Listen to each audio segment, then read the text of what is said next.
Hello guys नमस्कार, विशाल motorcycle हजुरहरूलाई स्वागत गर्दछ। र यो हाम्रो 125 पल्सर एनएस आइसकेको छ फुल सर्भिसिङमा। हामी यसलाई के फेर्ने गर्छौँ भनेर हामी जेनुन यो ब्रेक सुल र यो हब सेन्टर जेनुन यो बजाज कम्पनीको र सर्भो मोबिल र अनि यसको एउटा रोलन कम्पनीको चेन स्प्रोकेट तपाईँहरू हेर्न सक्नुहुन्छ। अनि एसके कम्पनीको अगाडिको डिस्क प्याड यति, अनि हब रबर स्टिल बडको फेर्छौँ र यसको एउटा मोबिल पनि फिल्टर फेर्छौँ र मोबिल देखाइसकेको छु।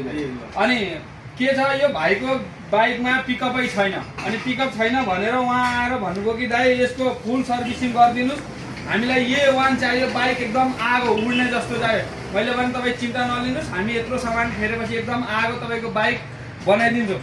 र अनि उहाँ भाइको फुल सर्भिसिङ के भएछ भनेर भाइसँग एकचोटि कुरा गरौँ। हामी यो बाइकमा के भएछ तपाईँ भनिदिनु त। उहाँ यो बाइकमा क्लच प्लेट जान लागेछ, चेन्ज पकेट गएको त छैन, हल्का साउन्ड आइरहेछ, अनि सर्भिसिङकै जरुरत छ। अगाडिको टायर जाम भइरहेछ, के भएको मलाई थाहा छैन।